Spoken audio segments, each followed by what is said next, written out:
70 years ago, I was in high school, almost a third as long as the country has been around. And when I was in high school, I really only had two things on my mind: girls and cars. and I wasn't doing very well with girls, so we'll talk about cars. But let's just imagine that when we finish, I'm going to let each one of you pick out the car of your choice. Sounds good, doesn't it? Pick it out, any color, you name it. It'll be tied up with a bow, and it'll be at your house tomorrow. And you say, well, what's the catch? And the catch is that it's the only car you're going to get in your lifetime. Now, what are you going to do knowing that that's the only car you're ever going to have and you love that car? You're going to take care of it like you cannot believe. Now, what I'd like to suggest is you're not going to get only one car in your lifetime, but you're going to get one body and one mind, and that's all you're going to get. And that body and mind feels terrific now, but it has to last you a lifetime. The most important thing is to be able to define which ones you can come to an intelligent decision on and which ones are beyond your capacity to evaluate. You don't have to be right about thousands and thousands and thousands of companies. You only have to be right about a couple. I met Bill Gates on July 5th, 1991. We were out in Seattle, and Bill said, "You've got to have a computer." And I said, "Why?" And he said, "Well," he said, "you can do your income tax on it." I said, "I don't have any income. Berkshire doesn't pay a dividend." He said, "Well, you can keep track of your portfolio." And I said, "I only have one stock." I said, and he says, "It's going to change everything." And I said, "Well, will it change whether people chew gum?" And he said, "Well, probably not." And I said, "Well, will it change what kind of gum they chew?" And not. And I said, "Well, then I'll stick to chewing gum and you stick to computers, you know." I don't have to understand all kinds of business. There's all kinds of business I don't understand. But there's thousands of opportunities there. I did understand the Bank of America, you know, and I'll be able. I'm able to do that. I'm able to understand some given percentage. But Ted Williams wrote a book called The Science of Hitting, and in The Science of Hitting, he's got a diagram, shows him at the plate, and he's got the strike zone divided into 77 squares, each the size of a baseball. And he says, if I only swing at pitches in my sweet zone, which he shows there, and he has what his batting average would be, which is 400. If he had to swing at low outside pitches, but still in the strike zone, his average would be 230. He said the most important thing in hitting is waiting for the right pitch. Now, he was at a disadvantage because if the count was 0-2 or 1-2 or so on, even if that ball was down where he was only going to bat 230, he had to swing at it. In investing, there's no called strikes. People can throw Microsoft at me and, you know, you name it, any stock, General Motors, and I don't have to swing. And nobody's going to call me out on called strikes. I only get a strike called if I swing at a pitch and miss. So I can wait there and look at thousands of companies day after day, and only when I see something I understand and when I like the price at which it's selling, then if I swing, if I hit it, fine. If I miss it, it's a strike. But it's an enormously advantageous game. And it's a terrible mistake to think you have to have an opinion on everything. You only have to have an opinion on a few things. In fact, I've told students, if when they got out of school, they got a punch card with 20 punches on it, and that's all the investment decisions they got to make in their entire life, they would get very rich because they would think very hard about each one. And you don't need 20 right decisions to get very rich. You know, 4 or 5 will probably do it over time. So I don't worry too much about the things I don't understand. If you understand some of these businesses that are coming along and can spot things on, if you can spot on Amazon, for example, I mean, it's a tremendous accomplishment what Jeff Bezos has done. And I tip my hat to him. He's a wonderful businessman. He's a good guy, too. But could I have anticipated that he would be the success and 10 others wouldn't be? I'm not good enough to do that. But fortunately, I don't have to. You know, I don't have to form an opinion on Amazon. And I did form an opinion on the Bank of America, and I formed an opinion on Coca-Cola. I mean, Coca-Cola's been around since 1886. There's 1.8 billion 1.8 billion 8-ounce servings of Coca-Cola products sold every day. Now, if you take 1 penny and get 1 penny extra, that's $18 million a day. And 18 million times 365 is 7 billion, 3 less 730 billion, or $6,570,000,000. So annually, $6,570,000,000 from 1 penny. Do you think Coca-Cola is worth a penny more than, Joe's Cola? I think so. So, and I've got about 127 years of history that would indicate it. So those are the kind of decisions I like to make. And you may have an entirely different field of expertise than I would have, and probably much more up to date in terms of the kind of businesses that we're seeing evolve. And you can get very rich if you just understand a few of them and understand their future. What is it that you two share? What makes this friendship so satisfying for both of you? Well, I think we both certainly share a curiosity about the world, and we come from two different but related worlds. So I think we probably spent about 10 hours of this 1-hour visit that Bill was scheduled on July 5th, 1991. His mother had to talk him into it.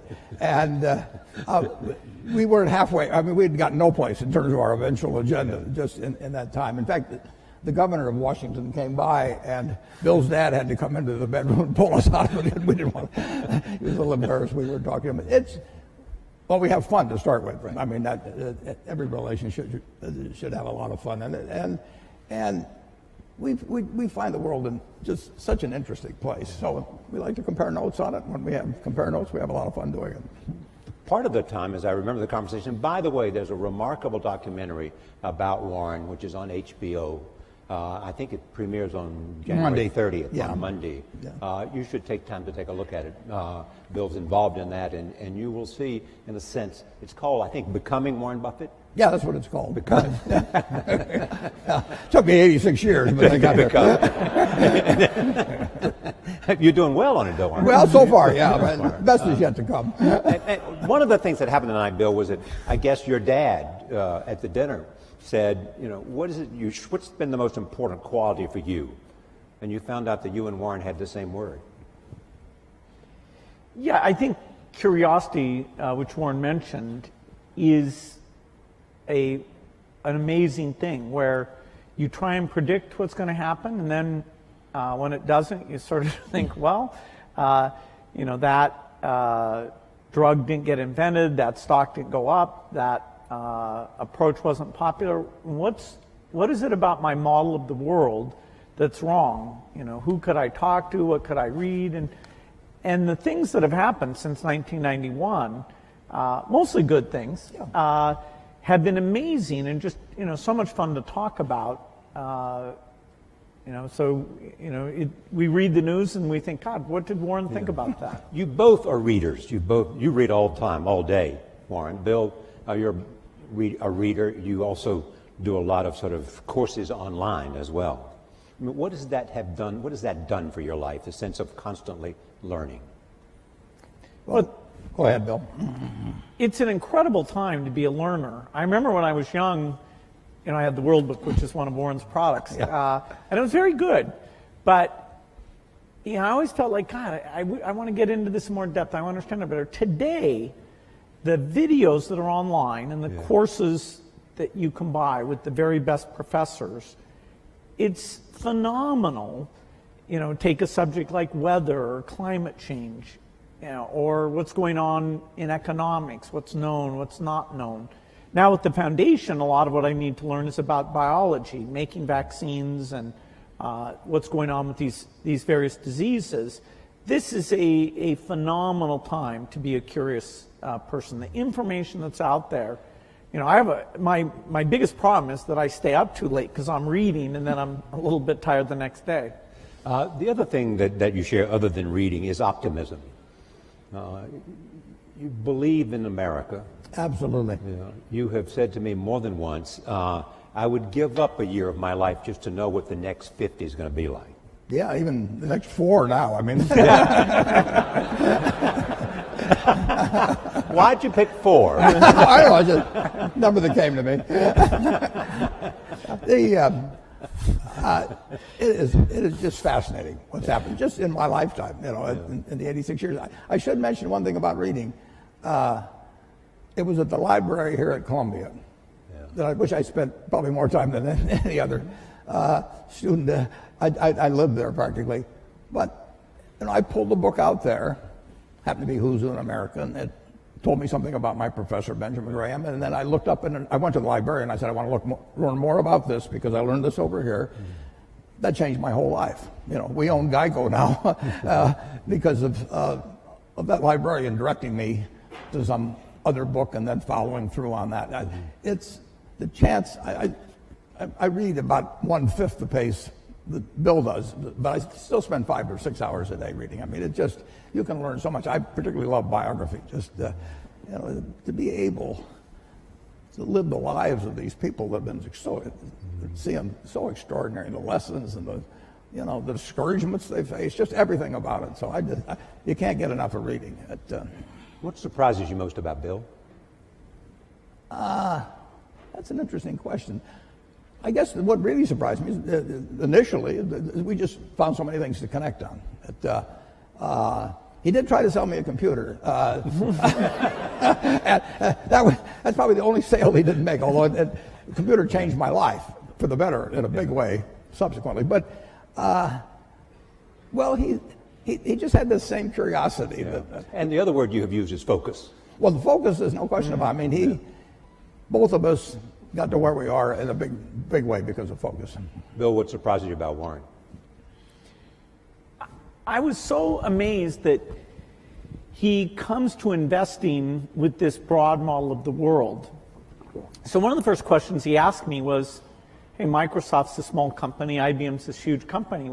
Why can you do better? Why can't they beat you at the software game that you're playing? And I always, every day I was thinking about, okay, what advantage do we have? What do we do? But nobody ever asked me that question.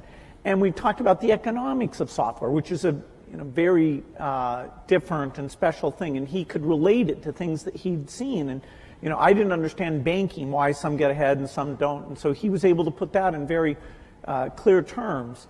And so I found somebody whose model was rich enough that it helped me understand things that I really wanted to know. And we could laugh about things that were a surprise to us. I'd say his humility and his sense of humor really stood out in this incredible way. I mean, he enjoys what he does and he shares that with other people. And even, when I ask questions that are pretty naive that he's probably been asked 50 times, he's very nice about, well, it took me a long time to figure this out, Bill, but here's how it works. I tried Bill out with some non-transitive dice. And I'd read about him in Scientific American or someplace, and there were only 2 people in the world in the history of these dice that actually figured it out while I was trying to take their money from them. And one was the leading symbolic logician in the world, and the other was a drunk who didn't really know any better and asked the wrong question. But Bill said, wait a second, you choose first, and the game was over. You taught him, you didn't teach him, but you brought him into a great appreciation of bridge. Yeah, he'd play bridge, but the family is very big on games. His family was very, very big on games, and so we played bridge together, and we played in China, going down the great rivers when we were supposed to be looking at the scenery. We had a good time playing bridge. All right, we've got a lot of questions we want to talk from the audience. We want to start up in the balcony, so we haven't forgotten you. It's hard to see, but is there a number there that has a question? Okay, start it wherever it is. Yes, number 6.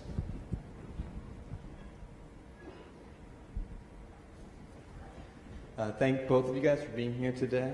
My question is in regards to public health and vaccinations.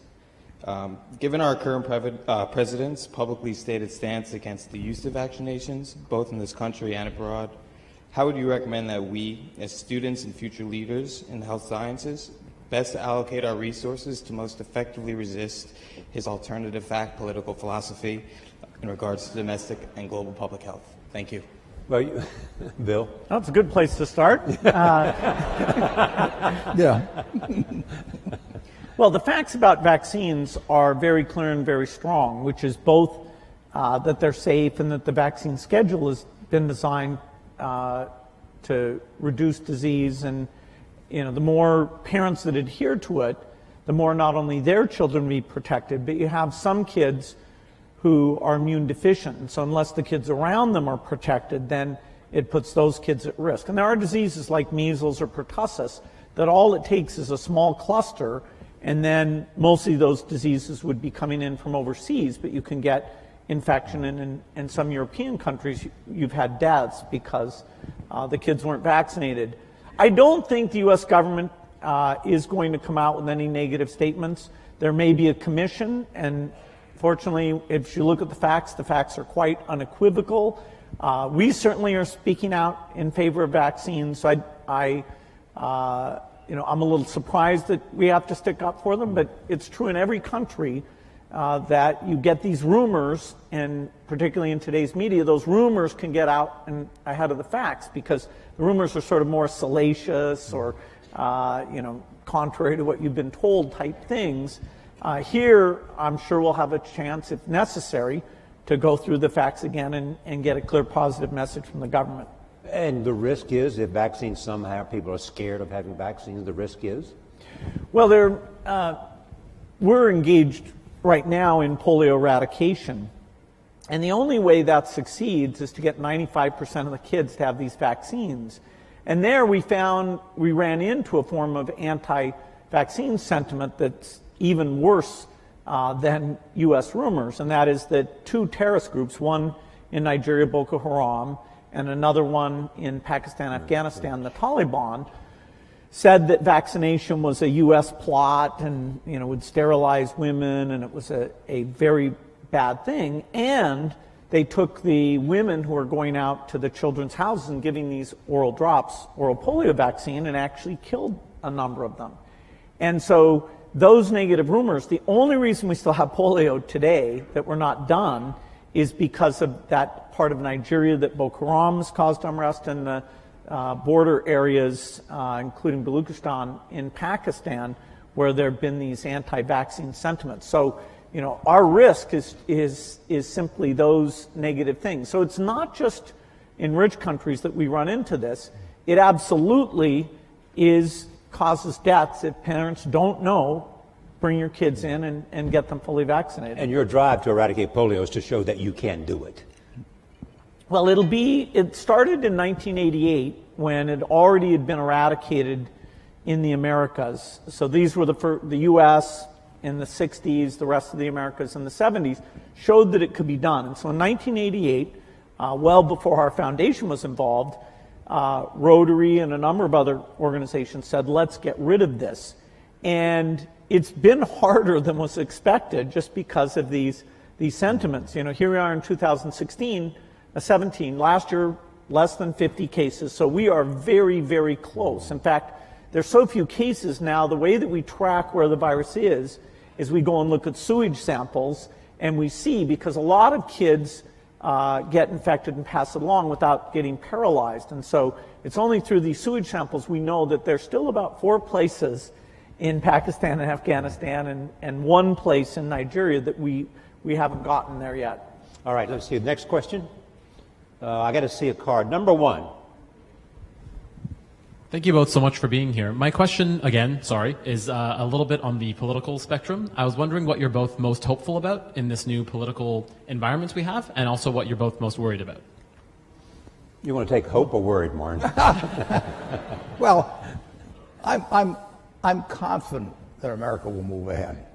It's been, from the time I was born until now, the real GDP per capita of this country has gone up 6 for 1. I mean, nobody ever dreamt that would be possible. And when you look at what's happened in this country over 240 years, it's an absolute miracle. When I went to Columbia Business School in September 1950, 1 woman in the class. I mean, this country moves forward, and you can't stop it. So I'm enormously optimistic. I say the luckiest person born in the history of the world is the baby being born today in this country. And we will go and, everybody, half the country always is going to be somewhat unhappy, or close to half, about the last election.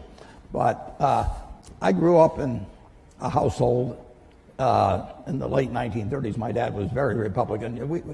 my sisters and I didn't get dessert unless we said something bad about Roosevelt. I mean, it was it was required. And I heard all these apocalyptic views about after his third term there'll be no more elections. I've been hearing that all my life, and year after year after year, with occasional hiccups and an occasional seizure like we had in 2008 and 9. But this country, it's all profit, folks. I mean, when I came in, just think of what it would have been like in 76, nothing here. Yeah. And now we've got... And the velocity of change it just keeps moving. Day. I mean, guys like Bill, they don't quit. Yeah. I mean, he moves on to something like polio. He mentions 50 cases in the world. There were more than 50 in the ward where I went when I was a teenager to see a friend of my sister's. And they were all in these rocking machines and everything. They were destined to a terrible, terrible life, and it was just one ward in Omaha, and now that's the yearly total, thanks initially to, as well as currently to Rotary and some, but people kept working on it. This world moves forward, and it's been doing. I bought my first stock when I was 11 in April of 1942. The Dow was 100.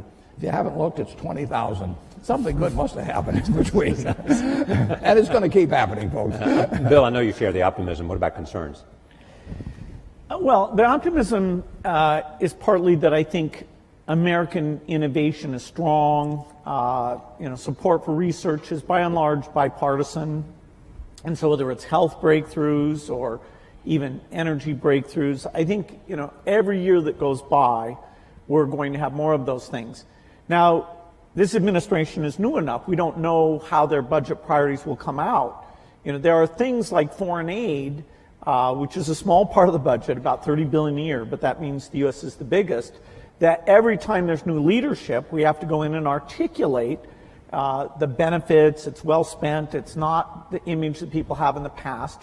And so right now, I think there's a lot of intensity to make sure we get that message out and get, both in terms of the executive branch and the Congress, to maintain amazing things like the President's Malaria Initiative or PEPFAR, which is an HIV thing. These things started under President Bush, and so our foundation's had a great working relationship with Democratic and Republican administrations. Most people wouldn't realize that U.S. foreign aid as a percentage of the economy, which is generally how it's measured, reached its low point in 1999 under the Clinton administration. Now, I'm not saying it was the administration, it was a mix of the administration and the Congress.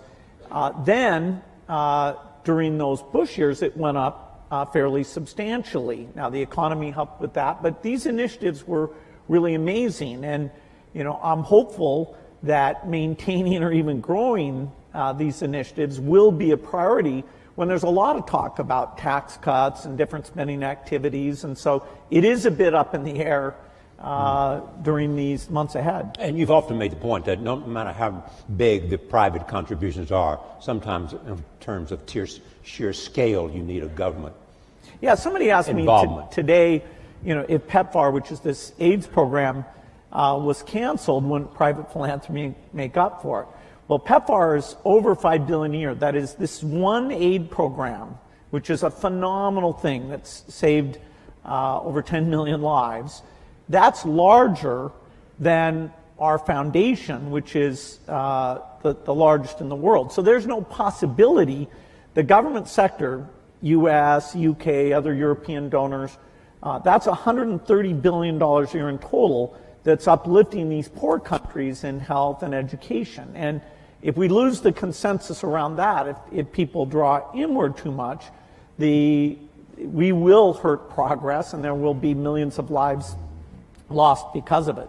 All right. And one thing that might be mentioned, Charlie, is that the difference between now and 60 or 70 years ago in the ability of really bright people, really innovative, really energetic people to get finance to do things is just dramatically better than it was at that time. So now, if you've got good ideas, and there's good ideas right in this crowd, and you've got energy, it's far easier to get finance to move forward those ideas than you could 50 or 60 years ago. Is that because of the internet or crowdsourcing, or what is it? It's just lots more capital around and people more optimistic about people are very optimistic about business. But better ways to connect the two, the capital and those Absolutely. and the ideas. It's dramatic. It's dramatic. And the willingness to take risk. The first venture capital stuff is in the 1960s, and it's tiny. Microsoft, when we were taking outside investment, we took at a valuation of $20 million, we took $1 million for 5% of the company. I'll do it retroactively, folks. You had your chance. You had your chance. We never spent the money. That is, our business was profitable enough. We really didn't need to do that, but we wanted people on our board to give us advice. And there's an episode of Silicon Valley where all these venture capitalists are courting this guy. And that really reminded me of what it was like. By that time, which was 1984, there were dozens of venture capitalists. And that's something that other countries have tried to duplicate. They have in small part, but not nearly as well. This willingness to take risks, the idea that if you have a failure, it's not a mark of shame, that, hey, what's your next startup going to be? You heard his secret, folks. He gets his ideas from Silicon Valley. Be sure to. All right, cards. Let's see where the cards are, folks. Okay, number 3, take the card right there. So you started this talk about how you'd able to make a model and it won't accurately predict what happens. And on the other side of the coin, I was wondering what happens when you create such well-developed predictive technology, and what are the ramifications and implications of that outcome? Well, I don't think our predictive technology is going to be like an oracle. Warren's nickname is the Oracle of Omaha. But the percentage of times you can predict things like macroeconomics, because they involve emotional sentiment. We're a long ways away from that. The biggest modeling thing I'm involved in is a group that models diseases. So we look at HIV or tuberculosis and understand, okay, what do we have to do in terms of diagnosis and drugs to get these things down? Once we finish polio, we'll go on, and our next big challenge, which will take decades, but I expect will be done in my lifetime, is malaria eradication. So these models aren't nearly at the point where they can take human sentiment into consideration. The field of economics, a very basic question about what we should have done differently before the financial crisis, there really is no consensus, whether it's with the public or inside the profession of economists. They agree that some of the emergency treatment we did was necessary and important, and I wish that was better understood. But in terms of the root causes, it's actually a little disconcerting how little our models or understanding explain how that imbalance got so extreme. All right, well, number 2. Hi, my name is Eugenia. I'm in the engineering school here at Columbia. And I wanted to ask, you were talking about that you love reading. I wanted to ask if you have a particular book that it changed your life, like the way you think about things. And I also wanted to ask, what is the thing that you admire the most about each other? Like you, Bill, about Warren, and the other way around. Thank you. They sort of touched on the second question, but go ahead, they may want to add to it. Books, though, first. Changed your life. Well, a book did change my life, and it was by a fellow who taught here at Columbia, Benjamin Graham, and I read the book when I was 19, called The Intelligent Investor. And I'd been interested in investments since I was maybe 7 or 8, but I'd never. And I'd read every book in the Omaha Public Library by the time I was 11. So why do you think you were interested in investing when you were 7 or 8? Because I was too dumb to get interested at 4. My dad had a very small investment firm, and I would just go down and I read all the books that he had there, waiting to go to lunch or whatever it might be, and then I went over to the public library and read them all, and it just was a fascinating subject to me. But I didn't have any. I knew what everybody thought and all of that at an early age, but what Graham wrote made sense. I just happened to pick that book up at a bookstore in Lincoln, Nebraska. But to investing per se, is there something about your core competence that made investing the perfect place for you to be? Yeah, it certainly wasn't to be a pro football player. I looked. It was a question of zeroing out all the other incompetencies, and I was left with one thing, Just the allocation of capital. I was actually wired in a way that was. This would be something I would be good at. So wired in what way? I can't tell you precisely, but I've got the right temperament for it, which is much more important than IQ. If you've got more than 120 points of IQ, sell the rest to somebody else. You don't need it in investments, but you do need the right temperament. You do. You do have to be able to think for yourself. And getting back to, the earlier question, the first question I ask myself when I look at a business is, is it important and easy what I can determine about this business? Yeah. And a lot of them don't make it. Now, Bill is looking for hard questions that plague society, and where intellect and money may make a difference. They may not for a while, but he's taking on the tough things. My job is to find easy things. I'm looking for 1 foot bars to step over, rather than 8 foot bars to jump over, But that's not irrational if you're looking at the investment universe.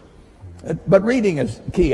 On the biography, on the book thing, I will tell you a wonderful book to read. I can tell you a number of them. Intelligent Investor, obviously, if you're in the investment field. But Catherine Graham's autobiography is a marvelous book, and it's absolutely honest, told by an incredible woman who had an incredible life and then wrote honestly about it. But and someone who you knew very well and invested with, and she was a bit reluctant and had to be assured, that she was afraid of me, actually. Yes. But what makes that book so much? It is such a broad range of human experience, honestly told. I mean, you couldn't have, nobody in Hollywood could write a scenario that she lived through, and just to see that world develop, how she reacted to it and everything. You can learn so much. My partner Charlie Munger just loves Ben Franklin. You can learn from other people and their mistakes, and I find biography is my favorite. Part of the reason you love biographies. Pardon me? Part of the reason you love biographies. Yeah. Okay. Where is the card? Right here. Just come here. I'm having a hard time seeing the card, so that right here. See where the hands are raised. Hi, my name is Chisholm. I'm a senior here at the college. I'm also a Gates Millennium Scholar with my family over here. So I'd like to ask, what both of you do involves a lot of risk. And sometimes you have to face the fear of failure with that risk. So I'm asking, how did you overcome that fear, and what steps did you take to do that? Well, I think I was very lucky that when I was in high school, the computer was brought in there, and I developed a fascination for it and became kind of fanatical about it, so that, I didn't view it as risky. I viewed it as this kind of fun hobby. Even when I went to college, which I didn't finish, but I spent time up in Cambridge, Massachusetts, I wasn't sure that would be my life's work. Now, as the chip came along and made it mainstream, it became very obvious that something dramatic was going to happen. And so my passion, my hobby, and the area I could start this company right at the beginning of the revolution, that coincided in a nice way. And I never felt it was risky. If Microsoft had failed, I didn't have kids or anything. I could go back to school and finish my degree and go get a job somewhere. I was very risk averse in running the company. I always made sure we had enough money in the bank to pay everybody for at least a year if nobody paid us at all. Because this idea, I was hiring people who had kids and families, and they were moving to work there. And here I was, 19, 20 years old, and sort of telling these people I'd be paying their salaries. So I was actually very conservative on a financial point of view. And one of the few arguments I had with Steve Ballmer, who came in and played a phenomenal role in the success of the company, was how many people could he hire? because I was trying to be so conservative. But I let him go full speed, and it turns out our financial success meant that we never had a conflict about that. But I think it's great to be risk-taking, particularly when you're young, trying out different things, fields that aren't very popular that you might enjoy. But I never got into a position where I was taking, actually in any meaningful sense, I was taking a big risk. I mean, the risk for you would not to have acted because you felt the train was leaving the station. Yeah, and it was so clear that, this was going to happen. And this was so much fun. I mean, I was a fanatic. I didn't believe in weekends. I didn't believe in vacation.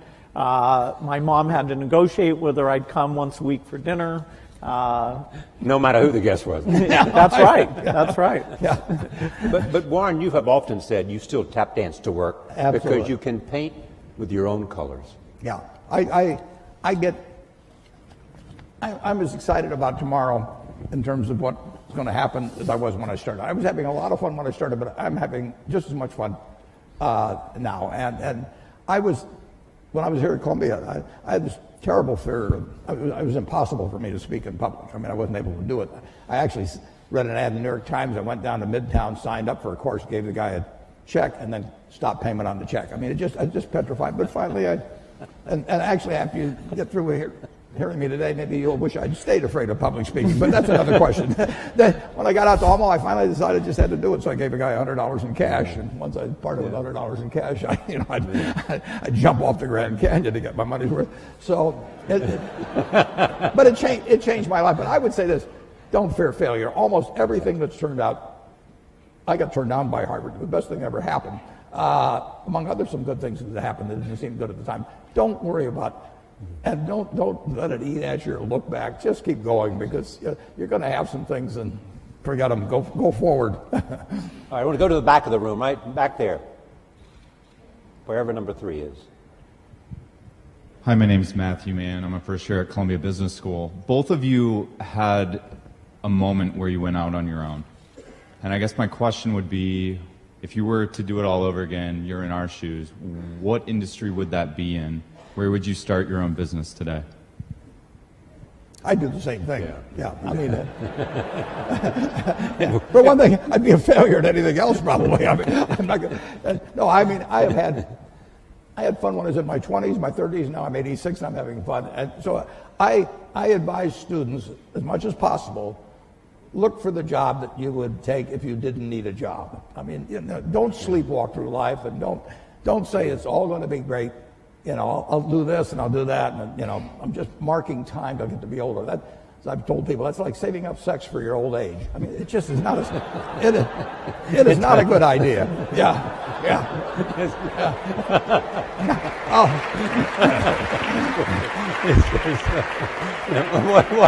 What are you urging them to do? I'll explain it.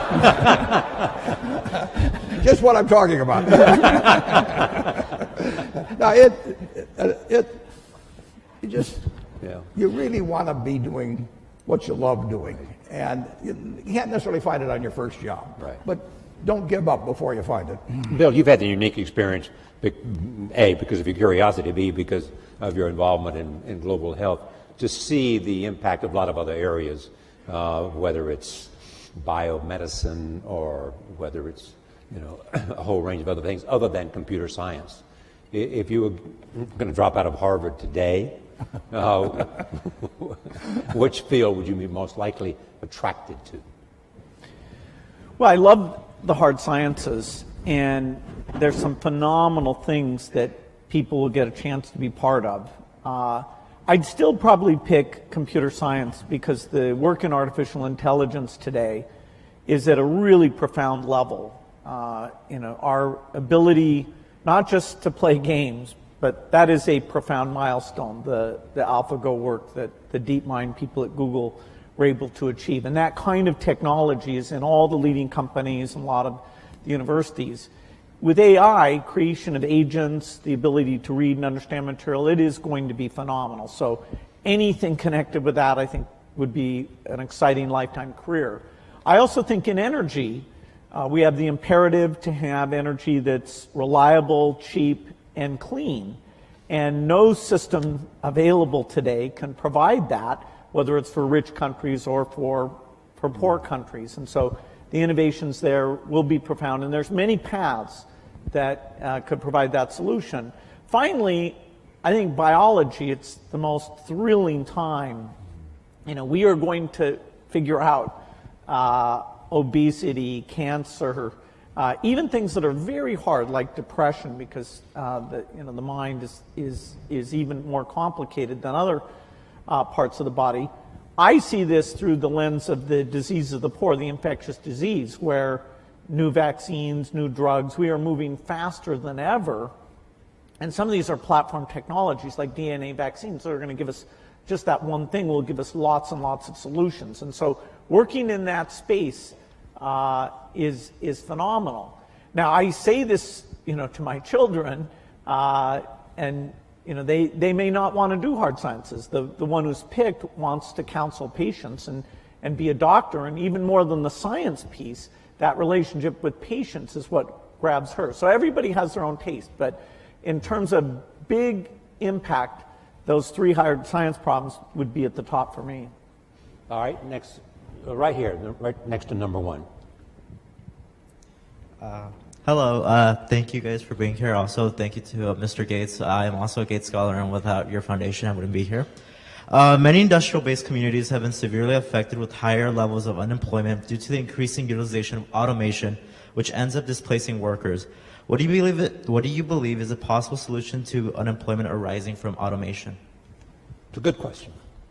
Because there's a lot of talk about globalization and all of that, and a lot of other people step forward and talk about how technology and the impact technology is having on jobs and the demand for new kinds of skills.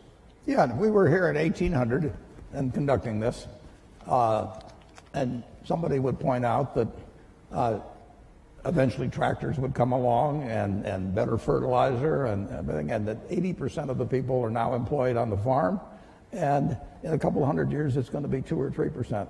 And what are we going to do with all these people? Well, the answer is we release them.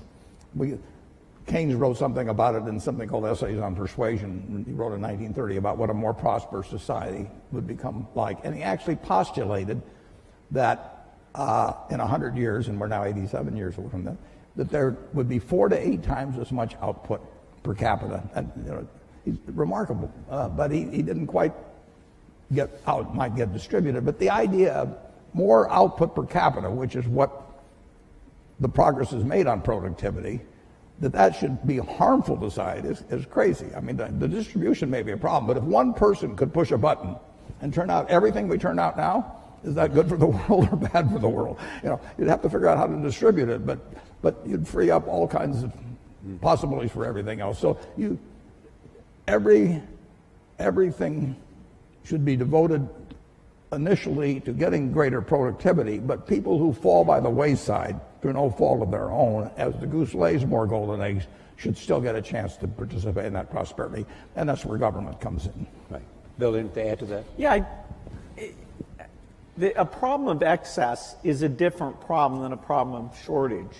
If all the tractors and computers stopped working, then we would have problems of shortage there, and we just wouldn't have enough people to make the output.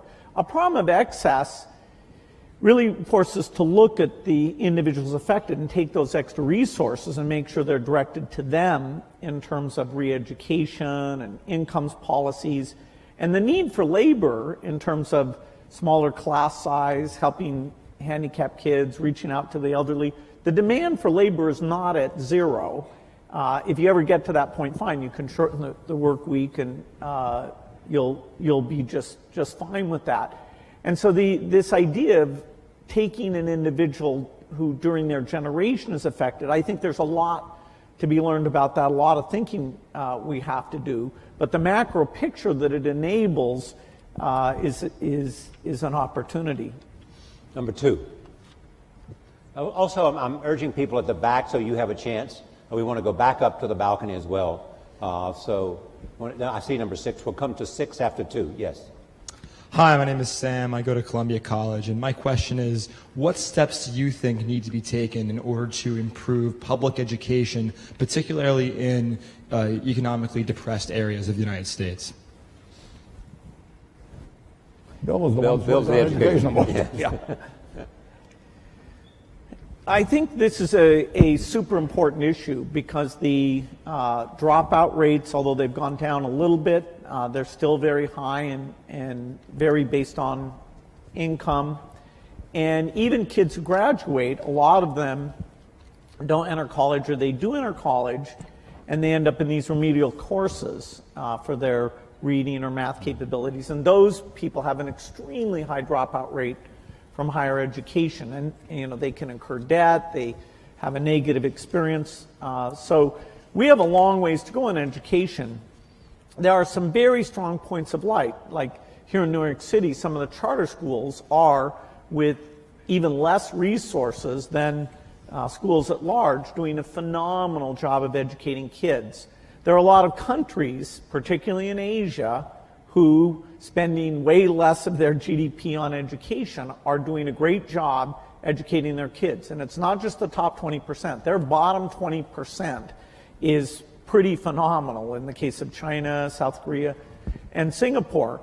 And so looking at what we've learned in charter schools in terms of building the culture, giving teachers feedback, what is good teaching look like? Do we give teachers a chance to learn from each other about that interactive element that makes the subject seem relevant and important? There are great teachers, but spreading those practices has been very, very tough. And so I'd say it's a top priority, and our foundation has that for our work in the United States. Education is the top priority, whereas outside the U.S., we take on health.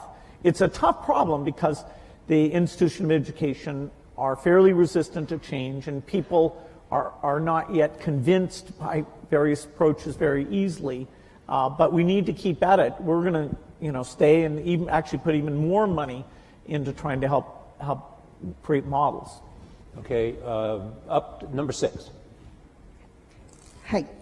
First, I want to thank Bill. I've witnessed the role of your foundation in eliminating polio in India, and I'm really thankful for that. My question is more on how to set the basic level of debate in any public sense. There are many trade-offs. How to explain climate change policy for people who are losing jobs in the coal sector? How do you balance the current short-term economic goals with a long-term peaceful transition to the renewable sources of energy?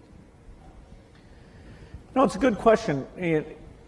The certain topics are so complicated, like climate change, that to really get a broad understanding is a bit difficult, and particularly when people take any of that complexity and try and create uncertainty about it. And for example, India's kind of paradigmatic in that they want to electrify for all sorts of good reasons having to do with health and reading at night and quality of life. And the question of should they delay electrification for climate issues is going to be very difficult.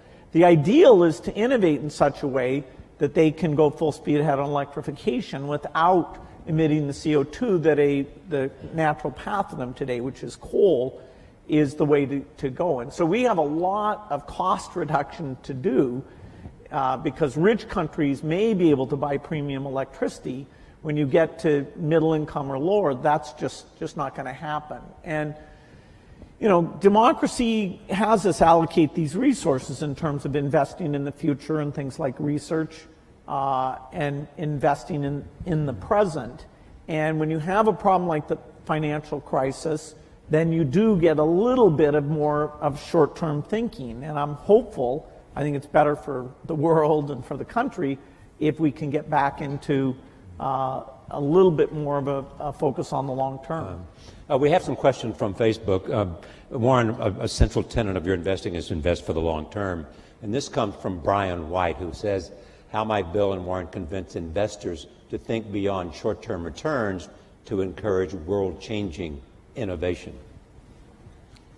Well, I've spent my life trying to convince people on investing for the long term. Listen, if I knew how to double my money tomorrow, I'd probably invest for the short term too. But it's much easier to invest for the long term if you're just talking pure investment, because you know what's going to, in my view, be very high probability what's going to happen 10 and 20 years from now in a major way, and I don't have the faintest idea what's going to happen tomorrow or next week. But if you're talking about societal, it's very tough because politicians face elections either every 2 years or 6 years, and the way particularly congressional districts have been organized, primaries have become more and more important, and so it's very hard to have politicians think of something that's wonderful for the country for 20 years, but will cost them the election 2 years from now. And that's a basic problem in a democracy, and it gets to be more of a problem as we've arranged congressional districts so the primary dominates, because a very limited number of people turn out, and their motive tend to be on the extremes of both parties. So it's not easy. Whether you're going to make an investment in a company or whether you're going to buy the company, what are the factors that you're looking for? What test? I'm looking for durable competitive advantage. I'm looking for something that has a moat around it for a considerable period of time. And I'm looking for an honest and able management to run it, because I don't know how to run it myself. And I'm looking for a purchase price that's not excessive. But it's better to pay a little too much for something that's a very good business than it is to buy some bargain, but really a company without much of a future. And I don't know. I don't have a ability to predict with a high probability of success the future of most companies. So I'm looking for the exception. But the nice thing is, if there's thousands of companies out there, I really only have to be right on a couple. I mean, it's exactly the opposite of baseball, where you have called strikes, and the pitcher's trying to throw it to you at the worst part of the strike zone for you. And if he succeeds in getting into that corner 3 times and you don't swing, you're out. And investing, it's a no called strike thing. So I can sit there all day and somebody can throw me one company after another, and finally I get one in my sweet spot. Both of you have chosen both wives and partners well. Charlie Munger added what to you? Charlie Munger changed my views. He refined them in a huge way in terms of looking for the quality companies and looking for the ability to make an investment that would work out well for 5 or 10 or 20 years, as opposed to something there might be one, I call it cigar butt investing, where there was one puff left in the cigar, but the cigar was free, so you picked up these disgusting looking things and got one puff out of it and one onto another one. And that worked okay, but it was small scale, and it really doesn't build something satisfying. So he kept forcing me in the direction of saying, is this really a business we want to own for forever? And do we want to get associated? It's like a marriage. I mean, do you want to get associated with this person forever? And it's a great way to look at things. Bill, your wife, Melinda, has added what? Well, she's...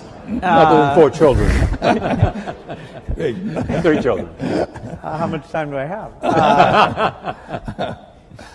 Because she is your partner, and she was there in the philanthropy from day one.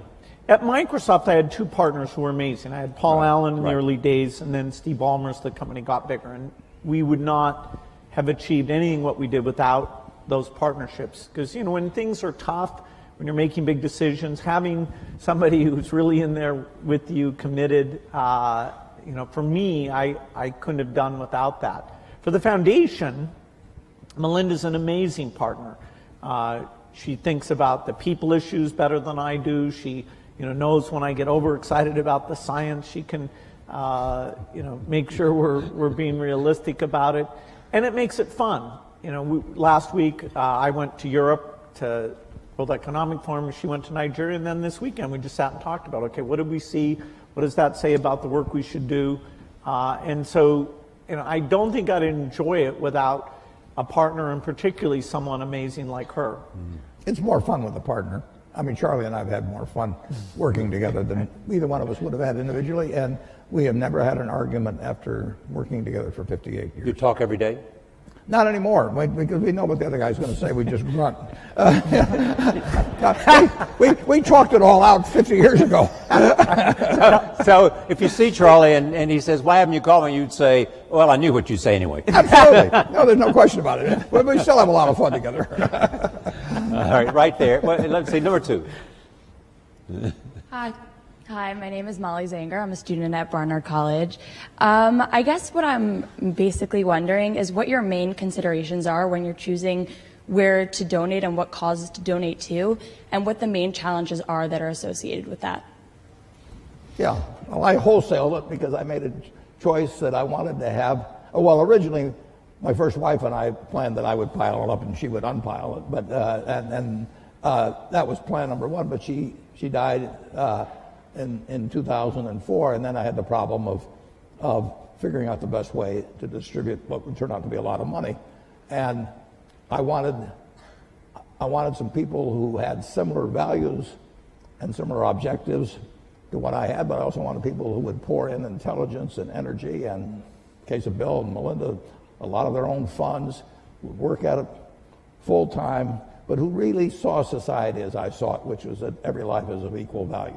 And that if you start with that, and then you figure what you might be good at changing, whether it's in medicine or education or early learning or whatever it may be, that was my answer, was the wholesale. Retail philanthropy would drive me crazy, but wholesale philanthropy I really like.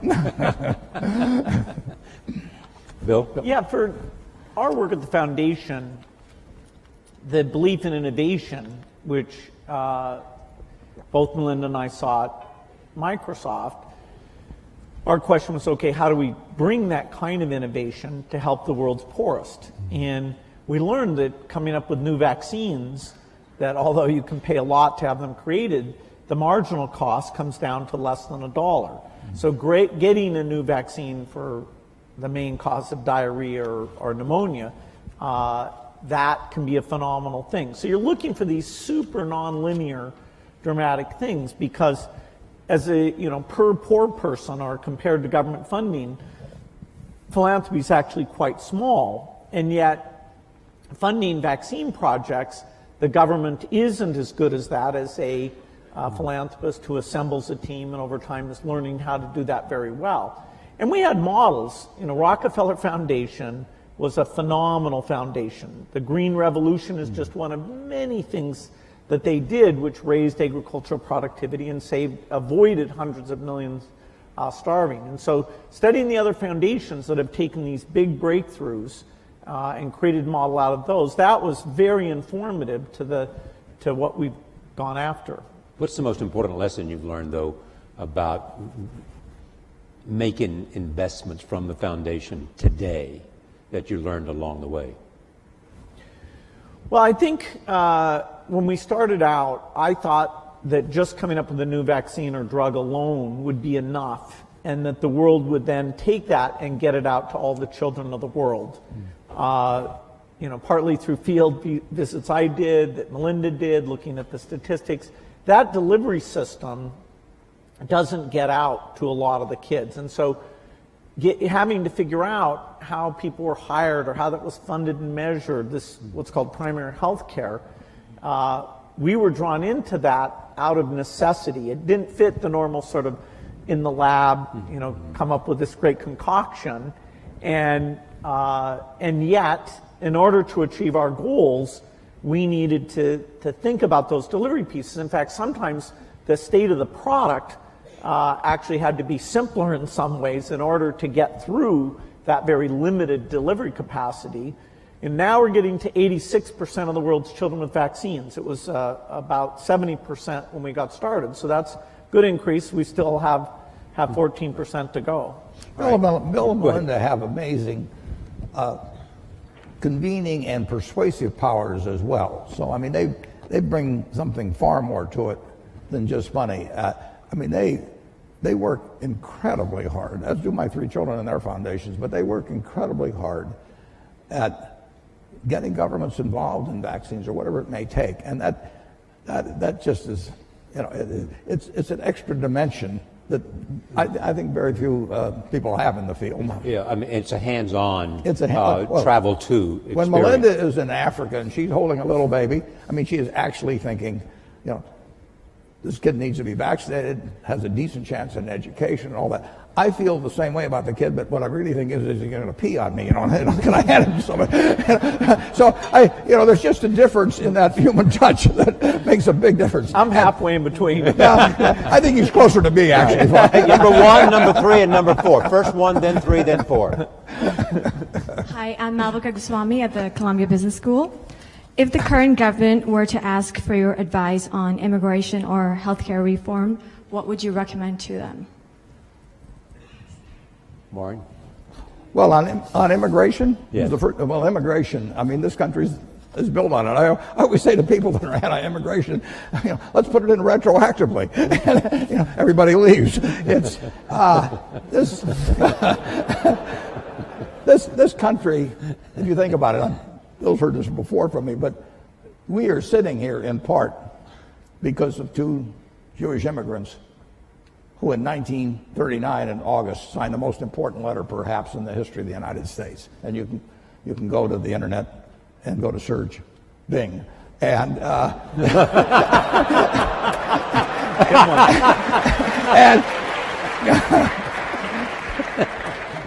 and just type in Einstein, Roosevelt, 1939. Leo Szilard and Albert Einstein, 2 immigrants, came here.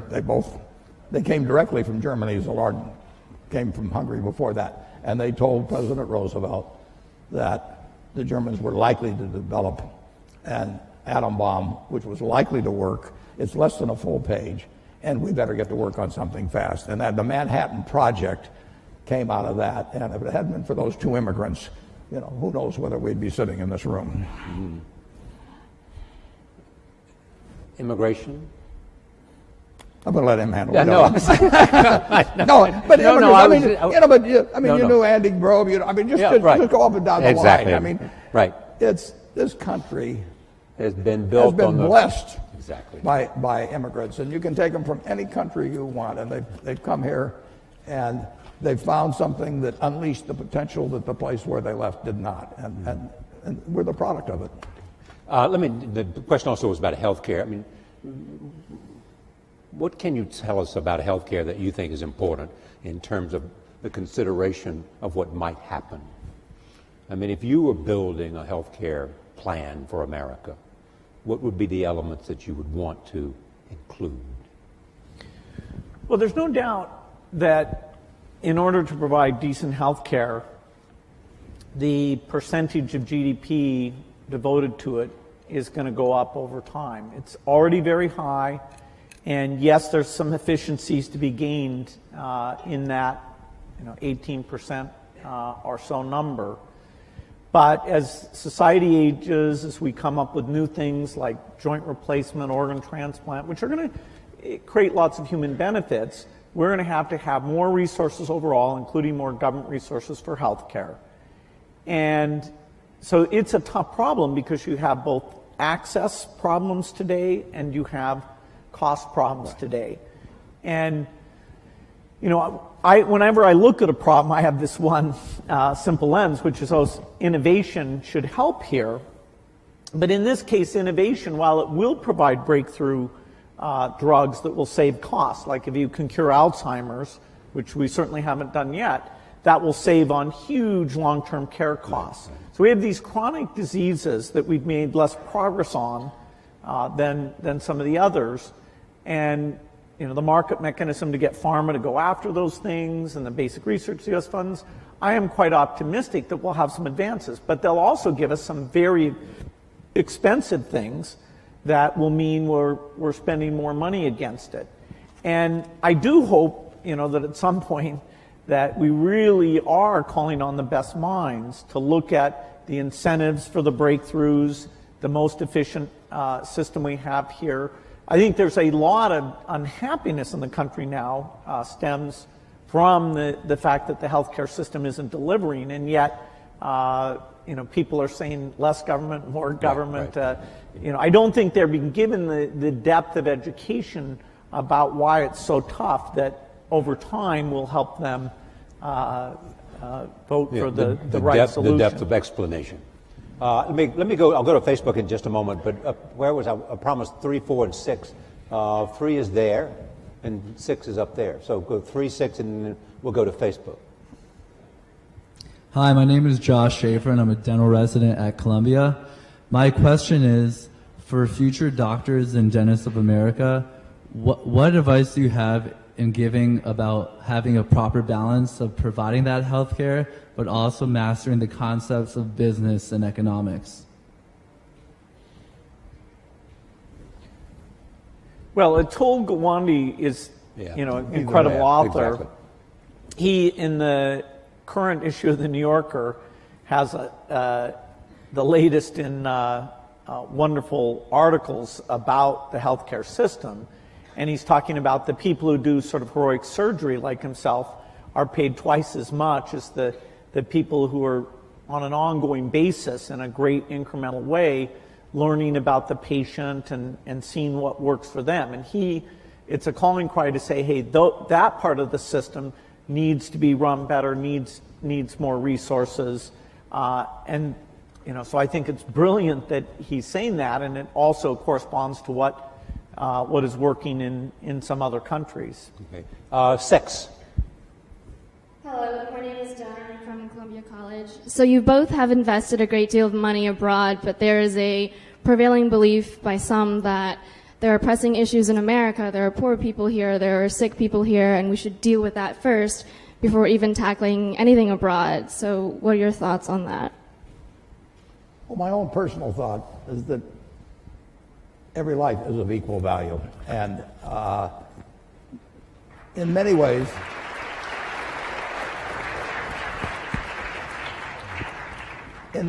if you have a limited number of dollars, you actually can do more for more people outside the United States. We do have greater resources here for our 320 million people than exists around the world for 7+ billion people. So if you can improve the lot of more people by intelligently spending $1 billion or any other number in other areas of the world actually than here. And coming from Omaha and having the money I have, people can say, well, why not spend it all in Omaha? You grew up here and Omaha's done all kinds of things for you, and I absolutely acknowledge that.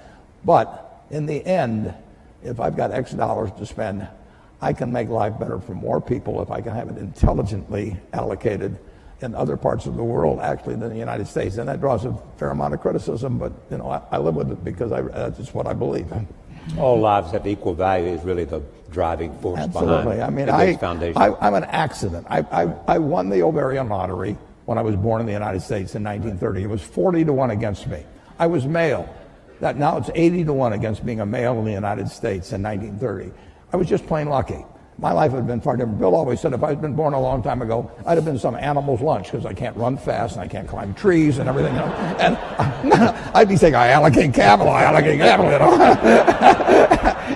It wouldn't work. And, I was lucky. But 79 out of the 80 weren't as lucky as I was at that time. And, Bill. Go ahead, Bill. Yeah, in terms of the helping people in other countries, the foreign aid budget of the U.S. is 0.8% of the budget. And there will be, in the years ahead, a discussion about, is that worth doing? It saves lives for typically about $1,000 of life saved.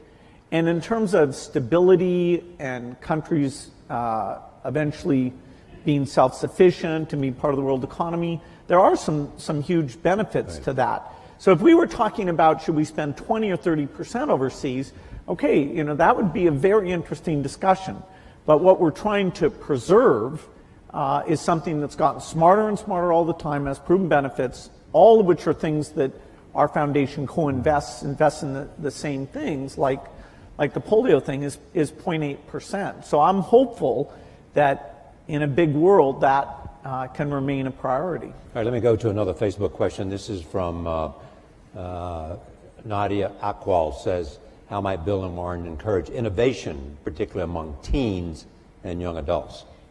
How do you encourage innovation?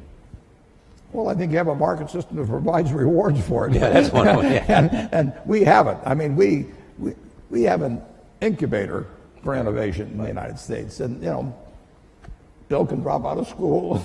Andy Grove can come from Hungary. And, it just welcomes it. And thank God. That's why we have the kind of prosperity that we have. The question of how it gets divided is a secondary question, and that does not get solved as well by the market system. But our system is just designed for it, and look at what has happened. All right, number one. So also, I want to make sure we get the people in the back, so we only have 5 minutes left. So there's a couple of hands up in the back, so please recognize it. Hi, my name is Sahir. I'm a senior in the engineering school. As men of such great influence, I'm curious, and we touched a little bit about this in the last question, but how you deal with reconciling your convictions with maybe what is believed by the public, maybe even a majority, considering that you have the wealth and power and fame to make such great things happen.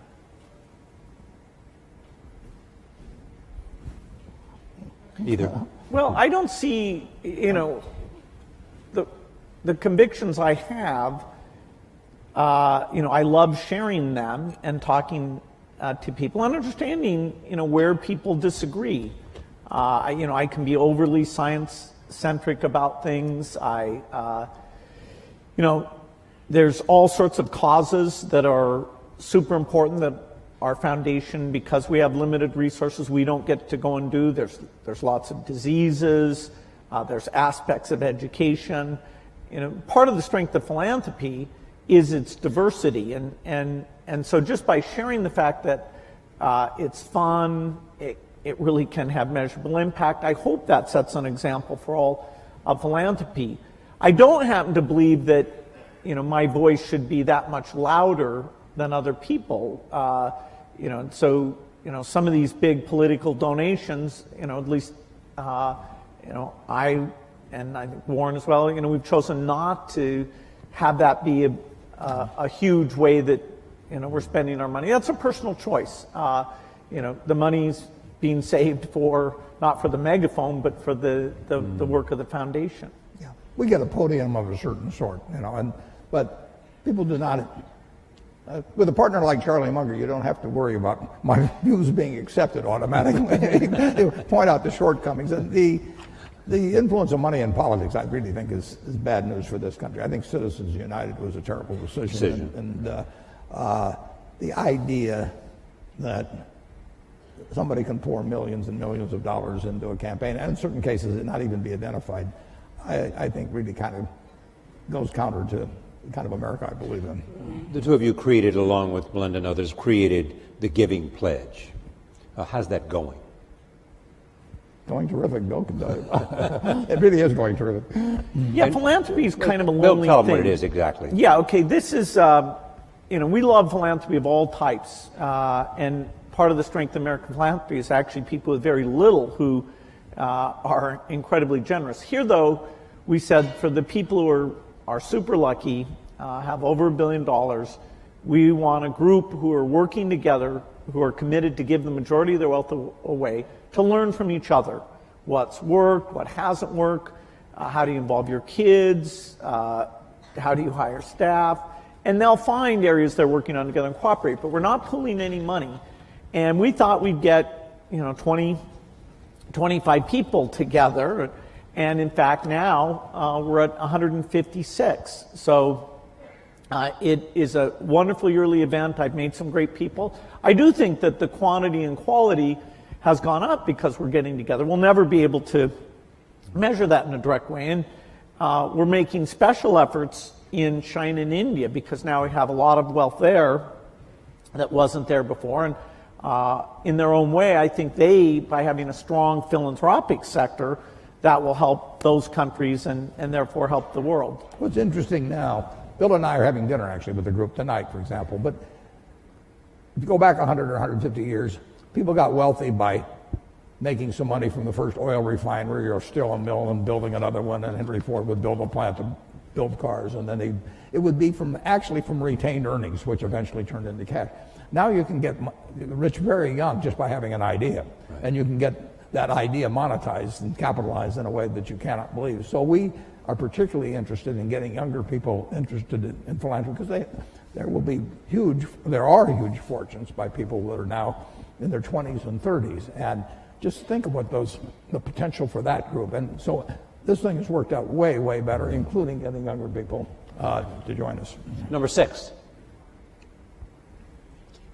Hello, my name is Christina Nunez. I'm a fellow dental student to Josh. Thank you for speaking with us today. I'm curious about your insight related to relationships. I'm personally, given a desire to honor myself and respect other individuals, have found it difficult throughout life to discern which relationships to really foster and invest in and accept challenges from, and which to kind of forego and abandon because they're more harmful than helpful. So are there any major life lessons that you two have learned through your personal experiences? Well, it's a very important question, and the more you will move in the direction of the people that you associate with. So it's important to associate with people that are better than yourself, and actually the most important decision many of you make, not all of you, will be the spouse you choose. Right. And you want to associate with people who are the kind of person you'd like to be. You'll move in that direction, and the most important person by far in that respect is your spouse. I can't overemphasize how important that is, and you're right. The friends you have, they will form you as you go through life, and make some good friends, keep them for the rest of your life, but have them be people that you admire as well as like. Bill, you'd add to that? Yeah, some friends do bring out the best in you, and so it's good to invest in those friendships. And some friends challenge you about things you're doing. And that level of intimacy is great. I wouldn't say that I was so obsessed with work. I didn't invest, I'd say, in my 20s and 30s as much as I should have. It's really through Melinda and seeing, other people I realized, okay, that is, it's really worth the investment to have those people as you're always there to help them, and vice versa.